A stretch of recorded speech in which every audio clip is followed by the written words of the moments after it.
What's up, guys? Today I have an initial impressions video for you guys. Normally I don't really do a lot of knife stuff on my YouTube channel. For some strange reason, I don't know why. Knives have been a big hobby of mine for many years, and I don't know. I don't really feel like I have a lot to contribute in terms of knife reviews on knives that probably don't already have hundreds if not thousands of videos up. But today I got this knife, and this knife is kind of a special knife, which is why I decided I'd do a video on it. As you can tell from the box, it is a Spyderco, and it's actually a relatively new Spyderco that came out. As you can see right there, it's a Delica, and that's a Delica flat super blue. This is a Spyderco Gen 4 Delica design with Hitachi's Agami super blue steel. This is basically a spirit run, so it's been limited to 1,200 pieces, I believe. And I believe this came out last month or so. I want to say it came out in, like last month. It came out like October or so. And I believe it was last year Spyderco started, announcing that they would make a few knives in super blue steel. They have made Cali 3 in it, I believe.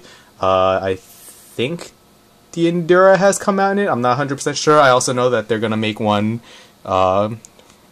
based off of the stretch design. But for me, one of my most favorite Spyderco knives has been the Delica. Because it's basically like a really good everyday carry blade in terms of its size. It's very lightweight. It's a very strong knife. It's not the first Delica I own. Right here I have my two other Delicas. Well, anyway, it comes in your standard Spyderco packaging stuff. It does have a little disclaimer here. For those of you who don't know, super blue is a very high carbon steel, and it will stain and rust really easily.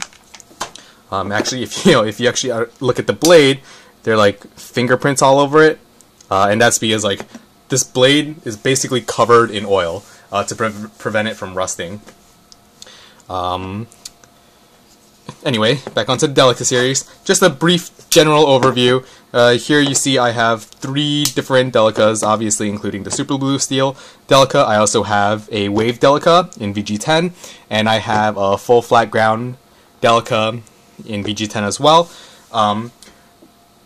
This obviously is my oldest Delica, the wave Delica. Like I said, I've been a big fan of the handle design and the blade design and everything, but one of my biggest gripes about the older generations of Delicas is that Spyderco insisted on using their Saber Grind.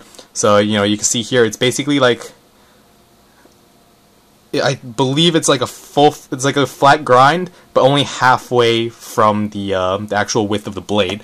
And I believe Sal Glesser, he stated that the reason why they did that with the Spyderco knives, with the Delica and the Endura line, is because it makes for a much stronger tip and stronger blade overall. Which I agree, it's definitely a very beefy tip if you actually look at it. And it is a strong blade. But my biggest gripe with the Saber Grind is that it's not really great for slicing capabilities, especially if you want to slice in something that's very dense and thick. Like, let's say you want to cut into an apple or something. This will generally kind of break that kind of stuff apart, versus something like a full flat grind would actually slice through a lot better, although you do give up a little bit in terms of blade strength. But for everyday use, everyday tasks, honestly, a full flat grind has been strong enough, more than enough. And the tip design is still pretty strong. Granted, it's probably not as beefy as the tip on the older Saber Grind Delicas, but I haven't had a tip on a Delica break on me yet, so I don't really expect it to in the future. So, when Spyderco came out with the full flat grind Delicas, I definitely had to get one. When they made the full flat grind Delica, I also believe that they thinned out the blade a little bit. I don't really remember offhand whether the older Delicas, like the older generations, as well as the standard non-wave Delica came like this, but the wave Delica kind of has more of a rounded off spine, and you could see that it's definitely it's definitely thicker than the full flat grind Delica. And what I've noticed with the super blue one is that it's actually even thinner. I'm not sure how well you'll be able to tell from the video, but I'm gonna, like, from here you can see, obviously, the Wave Delica, the Saber Grind Delica is on the right. It has a much thicker blade than the Full Flat Grind Delica. And then if I compare the two here, with the Super Blue Delica on the right and the standard VG10 Full Flat Grind Delica on the left, you can also see that the Super Blue Delica is actually thinner as well. Now, I believe they all start from the same blade stock, and if you actually look at the part where it's engraved, you know, Spyderco and the blade steel, that area is the same thickness, but the actual cutting edge area itself is actually thinned out more depending on the model you get. I know Spyderco sells a Delica 4 parts kit, which includes, I believe, the FRN handles as well as hardware that you may need, and spacers, and I think the back lock spring. So you can use that, and you know, if you have a variety of different Delica colors, the Full Flat Grind Delicas came in a large variety of colors, and a lot of people didn't like that it didn't come in with black handles. You can easily switch out between the three. Now, you can tell here that the Super Blue Delica actually has like a slightly bluish gray FRN handle, which I kind of like. You know, I mean, I'm kind of a big fan of black FRN handles. I know a lot of people, I know some of my friends say like I'm a little obsessed about it, how I always need to have like black knives and stuff. So for me, you know, the closest thing for me when I got the Full Flat Grind Delica was the gray handle, because it was a very boring color, I suppose you could say. But at the same time, it was something different from the standard black that I would normally get. The Super Blue handle actually looks really nice. It is like, it's like a very, like a lighter gray. I'm not sure if there's any hint of blue in it, maybe it's just my eyes, but it is a lighter gray, and it does kind of look nice. I definitely wish that Spyderco made certain handle color options more widespread and available. You know, here I actually have a Dragonfly in ZDP, and this comes in I believe this is British Racing Green, and this is a really nice color, but you know, only certain knives come with certain color handles. I believe for the Delica, if you wanted the British Racing Green handle color, you had to buy the ZDP Delica. And with the Super Blue handle, I believe you have to get the Spirit Run Super Blue in order to get this color handle, which, you know, not a terrible thing, but obviously if you miss out on this Spirit Run, or you don't really want to pay the cost for it, then you won't be able to get this colored handle. Other than that, you know, it's basically a standard Delica. It has like 4 positionable pocket clip, standard matte finished pocket clip that, you know, eventually like all the pocket clips will show signs of wear. This actual Spirit Run for the Super Blue, they actually did in a laminate. In the previous one, I know in the Cali 3 version, it was actually a full blade stock of Super Blue. But in this one, and from now on, I think with this, the Endura, the Stretch, and I think a Ladybug, I'm not 100% sure. I think they're going to go with the laminate design, and it's laminated with a 420J1, which I think is the same steel laminate they used on their carbon fiber Cali 3, their carbon fiber ZDP Cali 3.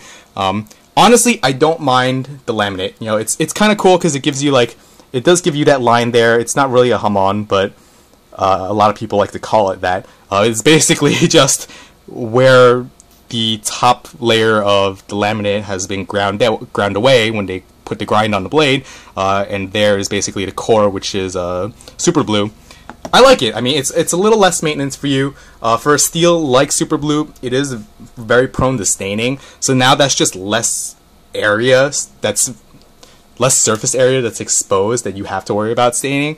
Some people obviously like the full steel blades just because they feel like they're getting more for their money. You know, this is probably a little bit cheaper to produce than just standard Super Blue blade stock, because even though there's more effort into welding together the 2 different steels into 3 layers, this material itself, obviously material cost will be less than if they were to use full blade stock of Super Blue. This knife I don't really see myself really using because of that staining issue. It is a folder, which unfortunately if you get moisture and water in like the pivot area. It's hard to like dry out and everything. It will probably stain and rust. Although it is Delica and it's all screwed as construction, you can take it apart. This will probably see very light use. It's kind of like a collector's item for me, and I generally don't collect knives that I won't get used. I may have different knives for different purposes and their use may be limited, but my intentions of buying that knife was never as a collectible, versus this, kind of a collectible, especially since it is a Spirit run. You're not going to see it again, possibly. They have re-released certain models of knives in the from the past. In other runs, they may make small changes or whatever, but it's generally the same knife. This I won't use that much. In terms of the blade steel, I don't really have any experience with Agami Super Blue. It's mainly widely used in Japanese kitchen knives. I know Murray Carter, I think he likes to use white steel a lot because it's cheaper than blue steel, but has similar performance. You don't really see a lot of folding knives. At least I haven't seen a lot of folding knives or even fixed blade knives outside of kitchen knives that use super blue steel. It has very good, from what I've read, very good cutting performance. It sharpens up very easily because it is a high carbon steel and not like a stainless steel or something. At the same time, it can take a very fine edge because it has very fine carbides. I believe VG10 has greater durability than super blue steel, but VG10 it has to be ground a little thicker in order to have really good edge stability, versus super blue you can grind it a lot thinner, and so long as you're careful about not torquing the blade left and right or anything when you're cutting, you really shouldn't get any chipping problems. But because you can actually grind down the steel to be much thinner, you do get a lot of improved cutting performance and slicing performance. So like I said, I haven't really used a lot of the blue and white steels a lot, just because it is kind of limited in the market of what is available in those steels. But I will use this knife a little bit. Probably not hard use, probably, and because of the whole staining thing, probably not. I won't do food prep with it or anything, which is hilarious, I think, because most of the time these steels are made for kitchen knives. But it'll just be like a light duty, general use collectible knife for me.